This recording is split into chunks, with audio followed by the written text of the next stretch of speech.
ये कहानी है एक ऐसे फैसले की जिसने इतिहास को हमेशा के लिए बदल दिया। एक ऐसा ऑपरेशन जिसके बारे में आज भी लोग अलग अलग सोच रखते हैं। कुछ इसे जरूरी कहते हैं, कुछ इसे एक दर्दनाक गलती, लेकिन सच्चाई इन दोनों के बीच कहीं छुपी हुई है। जून 1984, अमृतसर। गर्मी का मौसम, लेकिन हवा में अजीब सी ठंडक थी। सड़कें खाली थीं, दुकानें बंद थीं। हर घर के अंदर एक ही सवाल गूंज रहा था, आखिर होने क्या वाला है? क्यों पूरे शहर को बंद कर दिया गया है? क्यों हर रास्ते पर सेना खड़ी है? और सबसे बड़ा सवाल, क्या पवित्र स्थान के अंदर वाकई कुछ ऐसा हो रहा है जिसके लिए सेना को बुलाना पड़ा? ये कहानी है ऑपरेशन ब्लू स्टार की। लेकिन इस कहानी को समझने के लिए हमें उस रात से नहीं, उस सोच से शुरुआत करनी होगी जिसने इस रात को जन्म दिया।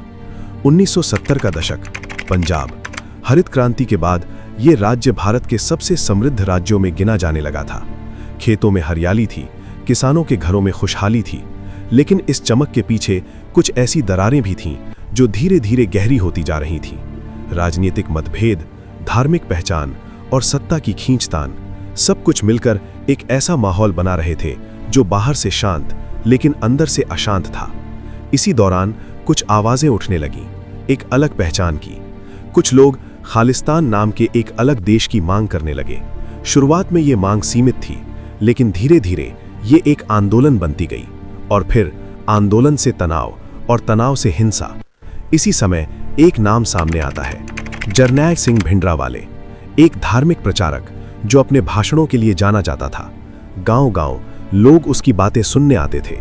उसकी आवाज में एक असर था, उसकी बातों में एक जुनून था। शुरुआत में वो धार्मिक सुधार की बात करता था, लेकिन धीरे धीरे उसकी सोच में बदलाव आने लगा। उसके समर्थक बढ़ने लगे और साथ ही उसके विरोधी भी। पंजाब में हालात बदलने लगे। हत्या, धमकी और डर, ये सब आम होता जा रहा था। पुलिस अधिकारियों को निशाना बनाया गया, पत्रकारों को धमकियां मिली, राजनीतिक विरोधियों पर हमले हुए। आम लोग अब सिर्फ जी नहीं रहे थे, बल्कि डर के साथ जी रहे थे। सरकार के लिए ये एक बहुत बड़ी चुनौती बन चुकी थी, क्योंकि ये सिर्फ कानून व्यवस्था का मामला नहीं था, ये एक संवेदनशील सामाजिक और धार्मिक संकट था। 1980 के दशक की शुरुआत तक स्थिति और गंभीर हो चुकी थी। हर दिन कोई ना कोई घटना, हर दिन एक नया डर। इसी दौरान भिंडरावाले और उसके समर्थक स्वर्ण मंदिर परिसर में आकर रहने लगे। ये स्थान सिख धर्म का सबसे पवित्र स्थल है, जहां लाखों लोग श्रद्धा से आते हैं। लेकिन अब ये जगह सिर्फ आस्था का केंद्र नहीं रही, ये एक रणनीतिक स्थान बन चुकी थी। मंदिर परिसर के अंदर हथियार जमा किए जाने लगे, बंकर बनाए गए, ऊंची इमारतों पर निगरानी की व्यवस्था की गई। धीरे धीरे ये स्थान एक सशस्त्र किले में बदल गया। सरकार के सामने अब सबसे बड़ा सवाल था, क्या किया जाए? देश की प्रधानमंत्री थीं इंदिरा गांधी। उन पर हर तरफ से दबाव बढ़ रहा था। एक तरफ देश की सुरक्षा, दूसरी तरफ धार्मिक भावनाएं। कई बार बातचीत की कोशिश की गई, समझौते के प्रयास हुए, राजनीतिक रास्ते खोजे गए, लेकिन हर कोशिश निष्फल रही। इस बीच हिंसा रुकने का नाम नहीं ले रही थी। रेलवे स्टेशन, बस स्टैंड, सार्वजनिक जगहें, हर जगह डर का माहौल था। और फिर सरकार के सामने सिर्फ दो रास्ते बचे, इंतजार या कार्रवाई। लेकिन इंतजार अब और खतरनाक हो सकता था। और फिर एक फैसला लिया गया, एक ऐसा फैसला जो इतिहास में हमेशा दर्ज रहेगा। जून 1984, भारतीय सेना को आदेश दिया गया मंदिर परिसर में मौजूद सशस्त्र लोगों को हटाने का। लेकिन ये कोई साधारण ऑपरेशन नहीं था, ये एक ऐसा मिशन था जहां हर कदम बहुत सोच समझ कर रखना था। 3 जून 1984, अमृतसर को पूरी तरह से बंद कर दिया गया। कर्फ्यू लगा दिया गया, संचार सेवाएं बंद कर दी गईं, ट्रेनें रोक दी गईं। पूरा शहर जैसे थम गया था। हर गली, हर रास्ता सेना की निगरानी में था। लोग अपने घरों में कैद थे और बाहर इतिहास लिखा जा रहा था। रात गहराती जा रही थी और तनाव और बढ़ता जा रहा था। 4 जून की रात ऑपरेशन शुरू हुआ। भारतीय सेना ने मंदिर परिसर को चारों तरफ से घेर लिया। हर दिशा से दबाव बनाया गया, लेकिन अंदर से कड़ा प्रतिरोध हुआ। गोलियों की आवाज, धमाके और चीखें, पूरा माहौल एक युद्ध क्षेत्र में बदल गया। ये लड़ाई आसान नहीं थी, क्योंकि ये एक पवित्र स्थान के अंदर हो रही थी। हर कदम बहुत सावधानी से उठाया जा रहा था। सेना को पता था कि यहाँ सिर्फ दुश्मन नहीं, बल्कि निर्दोष लोग भी मौजूद हो सकते हैं। इसलिए हर निर्णय बहुत सोच समझ कर लिया जा रहा था। लेकिन हालात हर मिनट बदल रहे थे। 5 जून, लड़ाई और तेज हो गई। सबसे बड़ा संघर्ष अकाल तख्त के आसपास था। यहीं से सबसे ज्यादा फायरिंग हो रही थी, यहीं सबसे मजबूत किलेबंदी थी। सेना के लिए यह सबसे कठिन हिस्सा था। रात गहराती जा रही थी और हर मिनट इतिहास का एक नया पन्ना लिख रहा था। रात गहराती जा रही थी, लेकिन गोलियों की आवाजें और तेज होती जा रही थीं। अमृतसर सो नहीं रहा था। वो हर आवाज के साथ डर के एक नए स्तर को महसूस कर रहा था। 4 जून की रात जो शुरू हुआ था, अब 5 जून की सुबह तक एक भीषण संघर्ष में बदल चुका था। ये वही पल था जहां से कहानी और भी कठिन होने वाली थी। भारतीय सेना धीरे धीरे आगे बढ़ रही थी। हर कदम सावधानी से, हर मोड़ पर खतरा था। मंदिर परिसर के अंदर सिर्फ छुपे हुए लोग नहीं थे, बल्कि पूरी तैयारी के साथ एक मजबूत प्रतिरोध मौजूद था। ऊंची इमारतों पर स्नाइपर तैनात थे। हर दिशा से फायरिंग हो रही थी।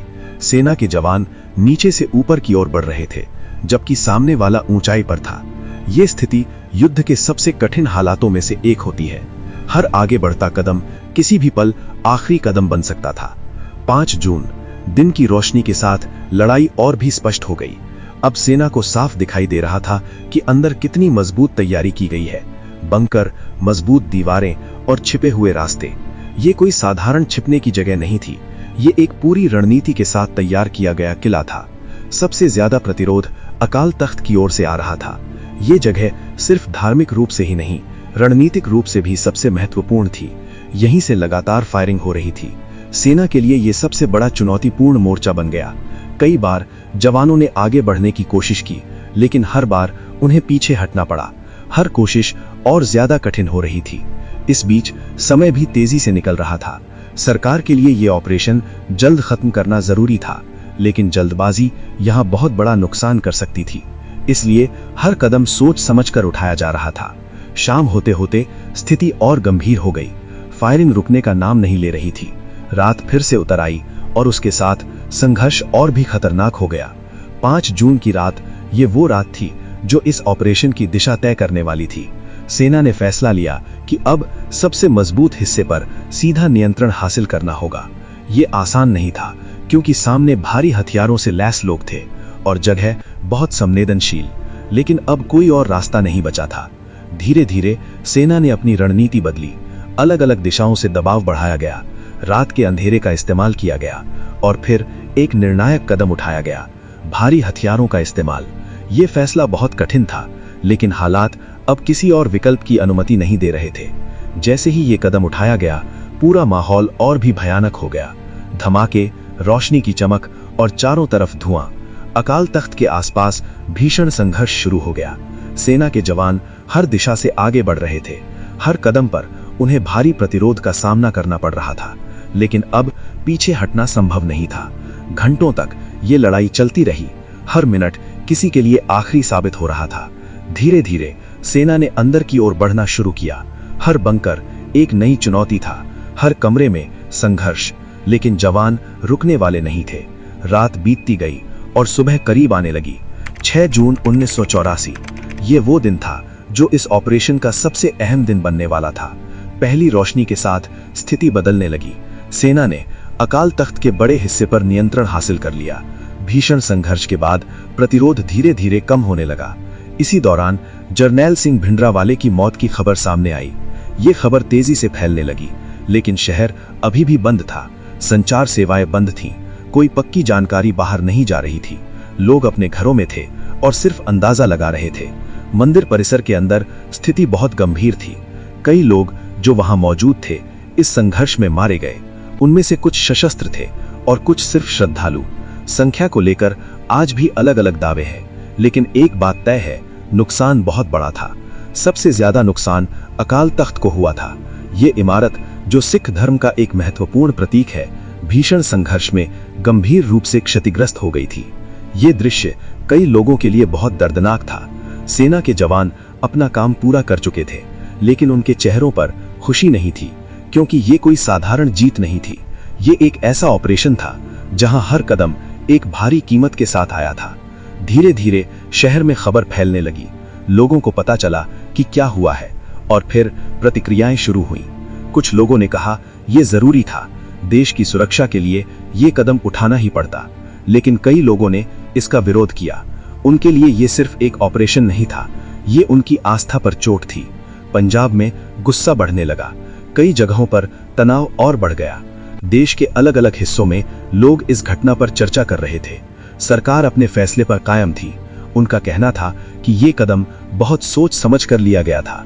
लेकिन सवाल अब भी उठ रहे थे, क्या ये टाला जा सकता था? क्या कोई और रास्ता था? इन सवालों के जवाब आज भी पूरी तरह साफ नहीं।